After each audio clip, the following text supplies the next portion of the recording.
ಇದು ನಾನು ಅಮೆರಿಕಲ್ಲಿದ್ದಾಗ ಓದಿದಂತ ಕಥೆ ಇದು. ಒಂದು ದಿನ ಒಬ್ಬ ಭಾರಿ ಶ್ರೀಮಂತ ದೊಡ್ಡ ಕಾರಲ್ಲಿ ರಸ್ತೆಯಲ್ಲಿ ಹೋಗ್ತಾ ಇದ್ದಾನೆ. ಒಂದು ದೊಡ್ಡ ಶಾಪಿಂಗ್ ಮಾಲ್ ಬಂತು, ನಿಲ್ಲಿಸಿದ. ಆ ಕೆಳಗಿನ ಪೂರ್ತಿ ಅಂಗಳ ಹೂವಿನ ಅಂಗಡಿ. ಒಳಗಡೆ ಹೋದ, ಮಾಲೀಕನ್ ಕೇಳಿದ, ನಿಮ್ಮಲ್ಲಿ ಅತ್ಯಂತ ಬೆಲೆ ಬಾಳುವಂತ ಹೂವಿನ ಗುಚ್ಛ ಯಾವುದು? ತಕ್ಷಣ ಮ್ಯಾನೇಜರ್ ಗೊತ್ತಾಯ್ತು, ಇದು ಭಾರಿ ಶ್ರೀಮಂತ ಕುಳ ಇದು ಅಂತ. ಆತನ ಮೂಲೆ ಕರ್ಕೊಂಡೋಗಿ ತೋರಿಸಿದ. ಸ್ವಾಮಿ, ಇದು ಆರ್ಕಿಡ್ ಹೂ, ತುಂಬಾ ಬೆಲೆ ಬಾಳೋದು, ಆದ್ರೆ ಒಂದು ವಾರಗಟ್ಲೆ ಇರ್ತದೆ ಹೂ, ಪರವಾಗಿಲ್ಲ, ಬೆಲೆ ಎಷ್ಟು ಅಂತ ಶ್ರೀಮಂತ ಕೇಳಿದ. ಅದಕ್ಕ ಸರ್ $250. ಅಡಿಯಿಲ್ಲ, ಪ್ಯಾಕ್ ಮಾಡಿ ಅಂತ. ಆ ಪ್ಯಾಕ್ ಮಾಡ್ತಿರುವಾಗ ಶ್ರೀಮಂತ ಒಂದು ಕ್ಷಣ ವಿಚಾರ ಮಾಡಿ ಕೇಳಿದ, ನಿಮ್ಮಲ್ಲಿ ಕೊರಿಯರ್ ಸರ್ವಿಸ್ ಇದೆಯಾ, ರವಾನೆ ವ್ಯವಸ್ಥೆ ಇದೆಯಾ ಅಂತ ಕೇಳಿದ. ಇದೆ, ಏನ್ ಮಾಡ್ಬೇಕು ಹೇಳಿ ಅಂದ್ರು. ನೋಡಿ, ಇದು ನನ್ನ ತಾಯಿ ಇರುವಂತ ವಿಳಾಸ, ಇದನ್ನ ಇವತ್ತೇ ಮುಟ್ಸ್ಬೇಕು. ಆಕೆ ಮುಟ್ಸೋಕಾಗತ್ತಾ? ಆಗತ್ತೆ, ಅದಕ್ಕೊಂದು $100 ಆಗತ್ತೆ, ಏನ್ ತೊಂದರೆ ಇಲ್ಲ, ತೋಳಿ.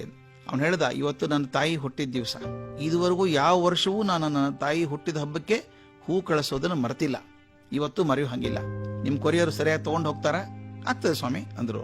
ಇವನು ವಿಚಾರ ಮಾಡಿದ, ಹೇಳೋಕ್ ಬರಲ್ಲ ಕೊರಿಯರ್ನವರು, ಇವತ್ತು ನಾಳೆ ಕೊಟ್ರೆ ಬೇಡ, ಕೊರಿಯರ್ ಬೇಡ, ನನಗೋಸ್ಕರ ಒಂದು ಕಾರ್ ಬಾಡಿಗೆ ತಗೊಂಡ್ಬಿಡಿ, ಮನುಷ್ಯನ್ ಗೊತ್ತು ಮಾಡಿ. ಆ ಮನುಷ್ಯ ಇದಕ್ಕೋಸ್ಕರನೇ ನಾನು ಹೂವಿನ ಗುಚ್ಛ ತಗೊಂಡು ಸೀದಾ ನಾನು ಅಡ್ರೆಸ್ ಕೊಡ್ತೀನಲ್ಲ, ನನ್ನ ತಾಯಿ ಮನೆಗೆ ಹೋಗ್ಬೇಕು, ಆಕೆ ಗುಚ್ಛ ಕೊಟ್ಟು ನನಗೆ ಫೋನ್ ಮಾಡ್ಬೇಕು ಕೊಟ್ಟಿದ್ದೀನಿ ಅಂತ. ಮಾಡಕ್ಕಾಗತ್ತಾ?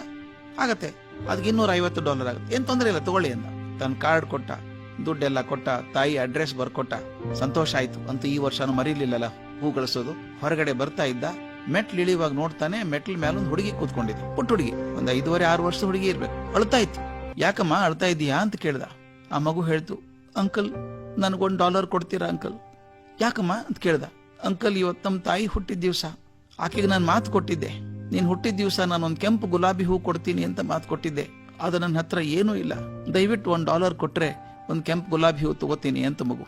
ಇದೇ ತಾನೆ $500 ಖರ್ಚು ಮಾಡಿದಾನಲ್ಲ, ಬಾಮ ಯಾಕೆ ಚಿಂತೆ ಮಾಡ್ತೀಯ, $1 ಅಲ್ಲ $10 ತಗೋ, ಗುಚ್ಛ ತಗೋ ಅಂದ. ಬೇಡ ಅಂಕಲ್, ನನ್ಗೆ $1 ಸಾಕು. ಮಗು ಓಡ್ತಾ ಮೂಲೆಗೆ ಹೋಯ್ತು. ಅಲ್ಲೊಂದು ಬಕೆಟ್ ಅಲ್ಲಿ ಕೆಂಪು ಗುಲಾಬಿ ಹೂ ಇಟ್ಟಿದ್ದಾರೆ, ಒಂದನ್ನು ತಗೊಂತ ಮಗು. ಅವನ ಅಂಗಡಿಯವನ್ನೆಲ್ಲ ಮುಳ್ಳೆಲ್ಲ ತೆಗೆದು ಪ್ಲಾಸ್ಟಿಕ್ ಸುತ್ತಿ ಕೊಟ್ಟ. ಇವನು ಶ್ರೀಮಂತ $1 ಕೊಟ್ಟ. ಆ ಮಗು ನನ್ನ ಕಣ್ಣಲ್ಲಿ ನೀರು ಒರೆಸ್ಕೊಂಡು, ಥ್ಯಾಂಕ್ ಯು ಅಂಕಲ್, ಅಮ್ಮನಿಗೆ ಕೊಟ್ಬಿಡ್ತೀನಿ ಹೋಗೀಗ ಅಂತ ಸರ್ರ ಅಂತ ಓಡ್ತು. ಎಷ್ಟು ವೇಗವಾಗಿ ಓಡಿದ್ಲು ಅಂದ್ರೆ, ಮೆಟ್ಲು ಸರ ಇಳ್ಕೊಂಡು ಎದುರಿಗಿನ ರಸ್ತೆ ದಾಟಿ ಸರ್ರ ಅಂತ ಹೋಗ್ಬಿಡ್ತು ಹುಡುಗಿ. ಇವನು ಒಂದ್ ಕ್ಷಣ ಅನ್ನಿಸ್ತು, ಹತ್ರನೇ ಇರ್ಬೇಕು ಮನೆ, ಇಷ್ಟು ಆತುರವಾಗಿ ಹೋಗ್ತದೆ ಮಗು ಅಂದ್ರೆ ಹತ್ತಿರದಲ್ಲೇ ಮನೆ ಇರ್ಬೇಕು. ಆ ಮಗು ತಾಯಿಗೆ ಹೇಗ್ ಹೂ ಕೊಡ್ತಾಳೆ ಅನ್ನೋದು ನೋಡ್ಬೇಕು ಅನ್ಸ್ತ ಅವನಿಗೆ. ತಾನು ಆಕೆಯಿಂದ ಓಡ್ದ. ಆ ಮಗು ಚುರುಕಾಗಿ ಓಡುವಂತ ಹುಡುಗಿ ಇವನ್ ಹಿಂದೆ ಬೆನ್ ಹತ್ತಿದ. ರಸ್ತೆ ದಾಟಿ ಒಂದು ಪುಟ್ಟ ಊರಿನಂತದಿತ್ತು, ಅಲ್ಲಿ ಹೋಯ್ತದು. ಸಂಧಿ ಓಡ್ಬಿಟ್ಟು ಕೊನೆಗೆ ಊರ್ ದಾಟಿ ಹೊರಗಡೆ ಬಂತು. ಅಯ್ಯೋ, ಊರ್ ಹೊರಗೆ ಹೋಗ್ತದಲ್ಲ ಮಗು ಇದು ಅನ್ಕೊಂಡ. ಅಲ್ಲಿ ಹೋಗಿ ಒಂದು ಸ್ಮಶಾನದೊಳಗೆ ಹೋಯ್ತು ಮಗು. ಅಲ್ಲಿ ಅವತ್ತೇ ತಾನೇ ಮಾಡದಂತ ಒಂದು ಸಮಾಧಿ, ಮಣ್ಣು ಗುಡ್ಡೆ ಏರ್ಸಿಟ್ಟಿದ್ದಾರೆ. ಈ ಪುಟ್ಟ ಮಗು ಹೋಗಿ ಆ ಸಮಾಧಿ ಮುಂದೆ ಮೊಳಕಾಲು ಊರು ಕೂತ್ಕೊಂಡು ಬಿಕ್ಕಿ ಅಳೋಕ್ ಶುರು ಮಾಡ್ತು. ಅಮ್ಮ, ಇವತ್ತು ನೀನು ಹುಟ್ಟಿದ ದಿವಸ, ನಾನು ನಿನಗೆ ಮಾತು ಕೊಟ್ಟಿದ್ದೆ ಕೆಂಪು ಗುಲಾಬಿ ಹೂ ಕೊಡ್ತೀನಿ ಅಂತ.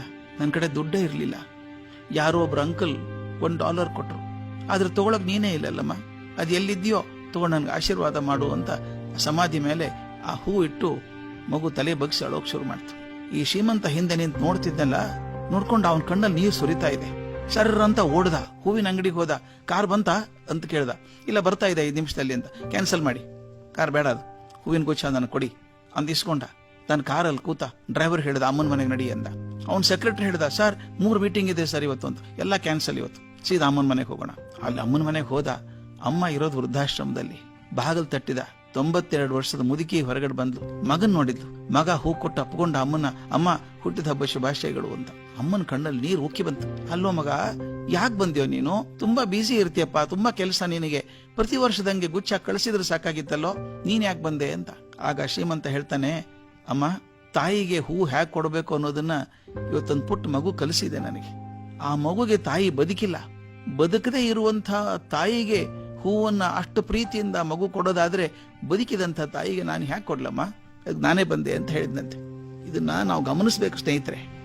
ನಮ್ಮ ತಂದೆ ತಾಯಿಗಳಿಗೆ ನಾವು ಎಷ್ಟು ಗೌರವ ಕೊಡ್ತೀವಿ, ಎಷ್ಟು ಪ್ರೀತಿ ಕೊಡ್ತೀವಿ ಅಂತ.